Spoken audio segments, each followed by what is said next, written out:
Welcome to episode one of the Spectre Lounge. I have a fantastic guest to start with. The host of, you're all going to recognize him in the Bond community, the host of Bond Report, the Bearded Blofeld himself.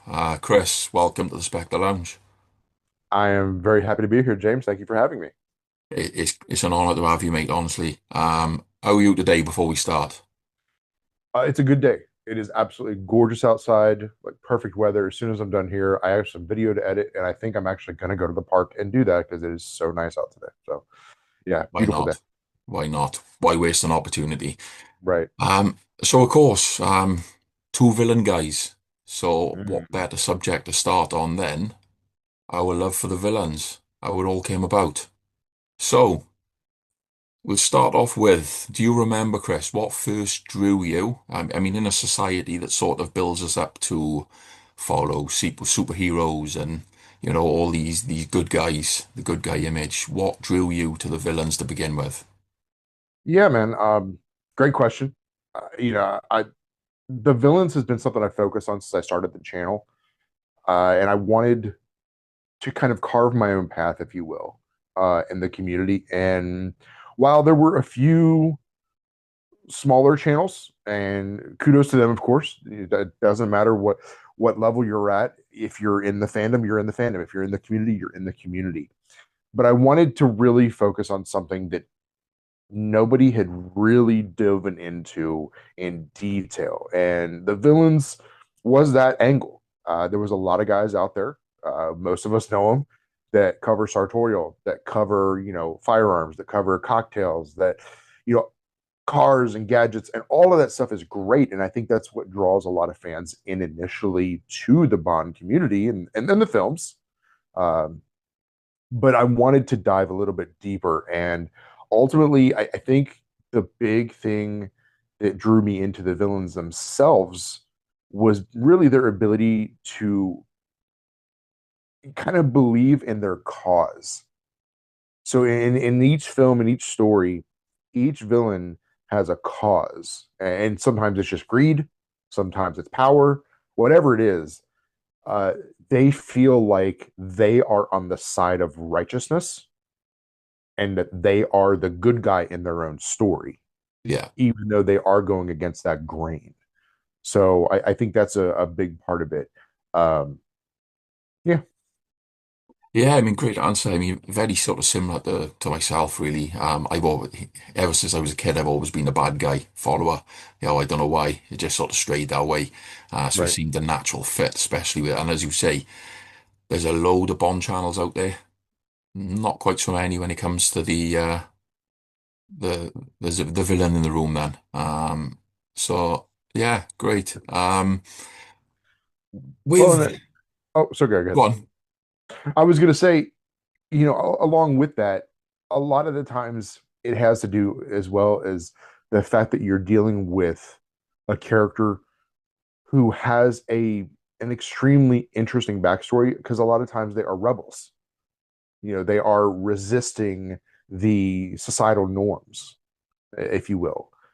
And so I think that, and maybe you could agree with me. I mean, if you look at some of the villains that we see over the years, they are going against the grain. And that could be from petty crime, theft. That could be something bigger like Sanchez, for example, Yeah. like License to Kill, where, he's just a straight criminal. But in certain stories, criminals are also referred to as rebels. So there's a fine line, I think, when it comes to the moral compass of a villain and what makes them someone that you root for or someone that you just love to hate. Yeah, I totally agree. I mean, it all comes down to individual perception, I suppose. No two people are going to look at a person in the same way, realistically speaking. We're all going to have our own views. And you kind of sort of neatly led into my next question, really, is regarding Bond villains. Do you feel that we're sort of attached to them because they reflect the fears of the current era that we're in? Or Mm. because our own individual sort of hidden desires for, as you say, rebelling, fighting back, and just doing the things that I suppose a lot of people wish they could. Yeah, good question. I think it's really both. I do. Um, I see both sides of that coin. Because you do have certain villains that come from nothing. They built their own empire, so they understand a struggle. They've gone through a lot of turmoil, and sometimes that's represented. And I know this has been probably talked to in nausea when we're talking about villains, but you know, sometimes it's represented in a physical attribute, whether it's a scar, like Blofeld with a giant scar in his eye, or Yeah. Doctor No in his hands, Largo with his eye patch. These are all kind of glaring at you sometimes, but it's not even just that. That's just the more surface level kind of things that people tend to lean into, or that we notice. I think maybe the casual Bond viewer notices. I think a big thing is that with a lot of those villains, because they do come from nothing and build up something, and this taps into the other part of your question, is it is the fear of climbing that mountain and finding success and then falling back down to the lower poverty level that they were at before. And that fear is what drives them to do unthinkable things to maintain that power. So I think it's both. Yeah, I agree with that. It certainly makes it quite compelling that when we can understand the motives, or their Yeah. motives, I should say, almost putting ourselves in their shoes, how would we react? Would we react much differently to how they reacted? Um, and as you say, a lot of the Bond villains, we do see that is with these, some of them you could almost say have redeeming qualities that, we do relate to in many, many ways. As Correct. you spoke about Sanchez, career criminal, Blofeld, take over the world kind of guy, you know. Um, but when you look a bit more down the line, like the Shifra, Safin, how would we react in those positions? I think Lashif is he's a businessman. He's he has turned being the middleman for the criminal empires and for the big bosses, if you will. He's just turned that into a job. He connects people, he builds on people, um, and he capitalizes on information. When you're talking Safin, now you've got a completely different angle where you're talking about a revenge story. This is someone who is emotionally driven, as to where the Shifra is just logic and monetarily driven. He's like, this is my job. This is what I do. I'm really good at it. It's kind of shady, but I don't care because he lacks empathy like a lot of Yeah, villains do. Safin, completely different angle. I really, if I can go off for just a second, I'm really saddened at how his character was written in that third act because they had such a good angle for a really solid villain in that film. yeah, And they just, excuse my French, they just pissed it away. yeah, yeah. But I yeah, totally agree. emotions, yeah, emotions are huge. Yeah, as you say, the Safin in particular, that the first sort of third in the movie, maybe half of the movie, there was so much potential there. The sort of villain we'd still be talking about in 20, 30 years' time. Right? But as you say, it just sort of petered out. It made it, you know, angled sort into everything else rather than that villain story that we was really driving towards, which was a Yeah. shame. Yeah. Well, they had too many cooks in the kitchen. There was too many characters in the film that they had to flush out, and that everybody had to be wrapped up by the end of that movie. Yeah, And it was just way too convoluted. And unfortunately, Safin was one of those that they were just like, he's kind of the sacrificial lamb here because he kind of had to get the brunt of the lack of information, the lack of backstory, complexity that had they given that to, I don't on the road. But It is what it is. Yeah, we had a slight pause there. I Oh, think we okay. caught most of it, though, to be honest. The majority of it did definitely come through. Okay. Um, so yeah, I mean, I suppose um, moving on slightly, what would you say would be one of the main sort of things that makes the Bond villain larger to life in the 007 world? Hmm. Typically, they come from a world where, for the reader, and I think this is what makes them more interesting in a lot of cases, they come from a world of hidden access, access that you and I don't see on a day to day basis. And that could be access to money, that could be access to power, that could be access to certain goods or even locations and travel. And so the fact that they have all of this access and you sit back and you go, how did they get a layer? I mean, just that alone. Think about that for a second. Yeah, When you as a person sit back and think about, I'm going to build a layer, as one does. most But stuff. when you sit back and think about something like that, where do you even start? You've got to find a construction company who's not going to give you up. Like if you really start diving into it, it becomes a bit of a logistical nightmare, and it pulls the curtain back from the fantasy of like, oh, they just have this. But when you start thinking about like, well, how did they get it? It's pretty audacious. It's pretty ridiculous and almost over the top. So I think that is where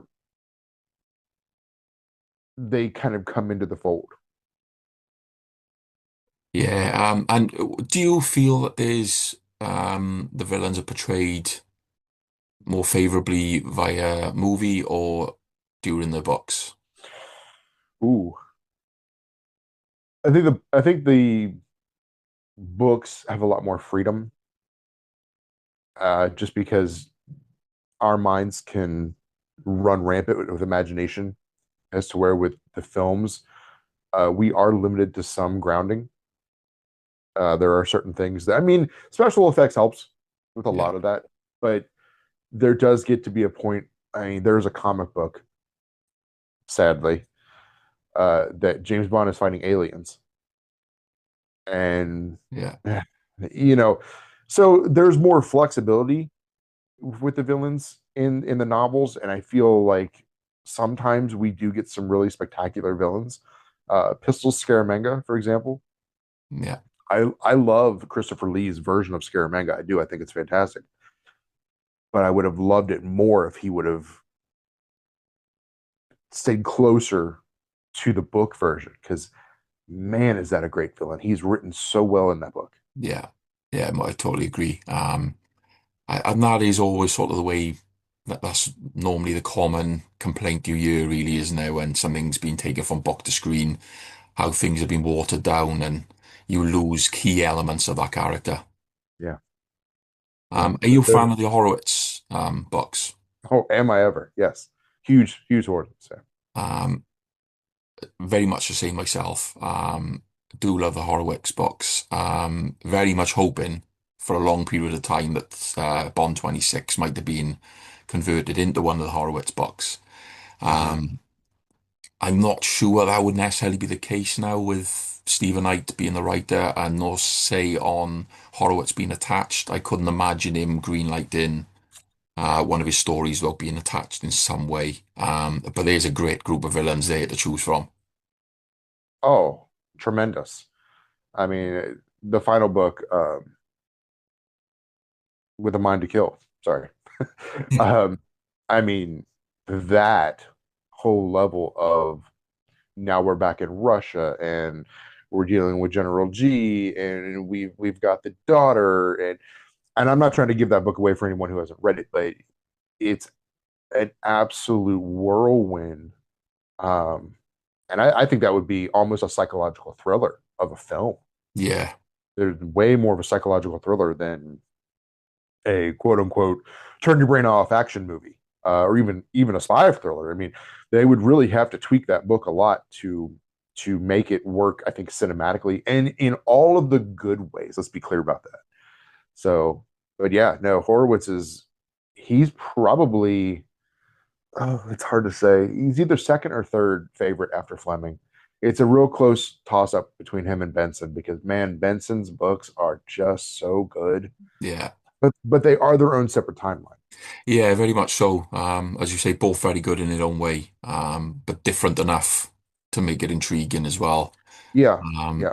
and I as think you, the thing that Horowitz has going for him, and I've talked to a few other people about this as well, is that the big thing is that he basically created that bookend and centerpiece. He added to Fleming's existing story arc, yeah, and that's something that we Gardner did a little bit. He tried, but those were really more just standalone adventures. They were very ambiguous, but they were also of their time.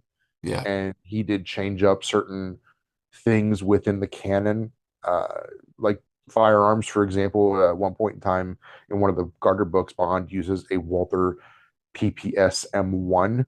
Well, that obviously is completely outside of the Fleming yeah, timeline because of the time when that book or that firearm was created. So I think that's where Horowitz really made such a smart decision. He was like, cool, I'm doing a prequel to Casino. I'm doing a one right in the middle, a sequel to Goldfinger, and then I'm going to go ahead and do basically a sequel to Man with the Golden Gun and wrap this up in a nice, tidy little package trilogy that yeah, oh, it takes you for such a great ride.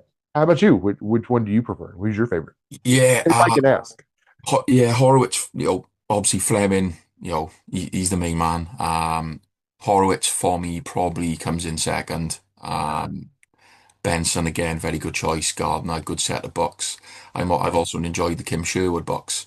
Um, Ah, but for me, I thought if they was going, obviously we know very little about Bond 26, but if they was going to go the route of younger Bond, starting the story over again, Forever and a Day seems a perfect way to do that.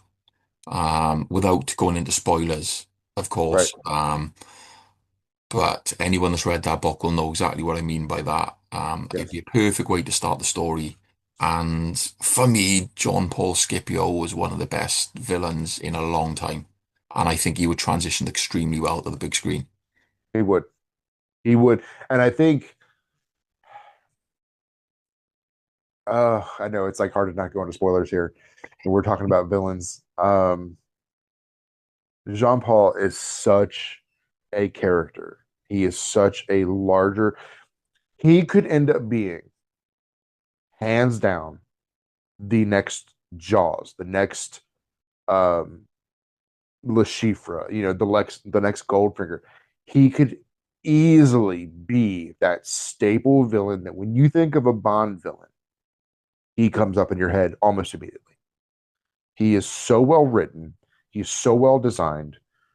With the power that we have of technology today, they could make him work really well, and Yeah. especially with the proper casting. Yeah, he's fantastic. Yeah, for sure. Would be extremely good. Love to see it. Don't know whether it'll happen. Certainly not for 26, but down the We got to line, get a petition. We got to start a petition. yeah, most definitely. John Paul Scipio. Um, So to move on slightly, Yeah. kind of we've touched on it slightly earlier on. How close can a villain get to being right, to doing the right thing before we start questioning Bond's motives? Ooh. So how close can a villain get to doing what they need to do and getting close to Bond before? Say the question one more time. I'm sorry. So basically, to simplify what I'm basically saying is how close do they have to be to doing the right thing? How far are they from, as you said before, a lot of the really good complex villains, they believe that they are doing the right thing. So in a world that we live in now, with all the madness that goes on, how close are the villains to basically doing what we feel is right before we start questioning if Bond is actually doing the right thing in taking them out. Um, I think it gets to a point of hurting people. I think is probably one of the biggest deciding factors here. Are you hurting more people or are you helping more people? And that's going to be the biggest deciding factor of to answer that question of where they're at and when Bond needs to step in or how far they take it. Because I'm a big proprietor of live your life, do what you want to do. I don't care who you love. I don't care who you vote for. As long as you're not hurting anyone, go live your life and enjoy yourself. But once you start getting into a position to where you're not only are you hurting people, but you're actively doing it knowing that you're hurting people. And then that's where that gray moral area comes in for a lot of heroes and villains. You could say world leaders, because there's a lot of presidents that kill a lot of people in the name of security. I mean, look at C from Spectre. He's like, well, we have to do this to protect the people. But do you? Do you really? So this can get a little touchy, but I do. I think the bottom line is how many people are you hurting and how many people are you helping? If Yeah, that answers your question. yeah, that is a good answer to it, to be fair. Because a lot of times you can look, especially in other movies and books and things, and almost the line between hero and villain is such a very fine line that it's easy to step over. And I suppose that's the best way to really describe where I'm thinking with that. Um, Moving on to the next, with obviously Bond 007 is such a massive thing, especially to us, all part of this community. There's loads of people behind it from all over the world. But without the villains, would 007 and James Bond be such an iconic franchise without those great villains just being created? Because I feel like most franchises are built on the dynamic of good versus evil. And a lot of times the hero can be very boring and plain as a fantastic contrast to the absurdity or the craziness or the colorfulness of the villain. Um, Look at He-Man. You've just got a guy running around in a loincloth and a sword. Okay, that's Conan. But Skeletor and Beastmaster and, Evil Lyn, all these other characters are on the bad side of things. And they're way more interesting, not only just to look at, but also like through their actions, through their costumes, through their personalities. So to answer your question, as far as like, do I think the Bond adventures and stories would have been received as well without good villains? Absolutely not. No, because the villains are the backbone of the story and what he has to overcome and kind of work through. Totally agree. It adds such another dimension to something that otherwise we could have basically seen 100 times before. Yeah. Um, so a bit of an opinion question here for you then. Oh, okay. What would be, how would you think would be the ultimate villain? What would you be looking for? Ooh. The guy that finally does what needs to be done. Yeah. Well, and that right there is a great way to look at it. He does what needs to be done. And I think that ultimately they are an onion. They have layers to their story. They have passion, and these are characters that are, we've kind of talked about this a little bit, but they're damaged goods. They've gone through, a tragedy, and they're a product of their own environment. Um, they've got style, they've got flair, and that can be subtle flair, like Lashif. Lashif is very a lot of his clothing, and I talked, with a couple people about this recently, that his clothing, while it is very subtle, it is extremely intentional. and it has its own sense of flair through being as ambiguous as it is. So flair isn't always just Goldie with his gold grill, you know, or Electra walking through the casino in her dripping red gown, and it's got gems and everything all over it. So it's not necessarily that, but another one is that they have an honor among thieves. That's a big one for a lot of villains, is that they do have that kind of mission um, over everything except loyalty. Loyalty is huge for a villain. You hear that a lot in a Yeah. lot of different stories and characters. The big one that I think really kind of ripped your heart out in the Bond franchise has got to be Goldeneye with Trevelyan. Yeah. And he tells him, he's like, I thought about bringing you into this little scheme, but he said I always knew that your loyalty was to the mission and never to your friends. And that was a gut punch Yeah. because it does make you look at Bond in a different light and say, well, here's a man who was loyal to a system, MI6, the law, versus the people around him that he cares about or that care about him. Bond doesn't have that. And that's where I think villains they have that emotional charge. And this goes back to the statement I said a minute ago about they're an onion. They have all these layers to them, to where Bond is just government assassin, almost Yeah. almost robotic in some ways. Uh, Suave, smooth. He's a smooth talker, but nobody gets close to him. He doesn't have, he's got M and Money Penny and well, maybe Q. He's not close with Q, No. but yeah. So that would be kind of my ultimate villain is and what makes them up is all of those different layers.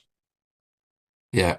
Brilliant answer, Chris. And I think that's a great place to finish off this episode. Ah, To so quick. leave stuff for the future. Always looking to get you back on the future for another topic, maybe. But a good place to end today. Wonderful. Thank you very much for your time. I very much appreciate you coming on today. I've had a great time, James. Thanks for having me. I really do appreciate it. I wish you and the Spectre Lounge nothing but the best. Thank you very much, Chris. No problem.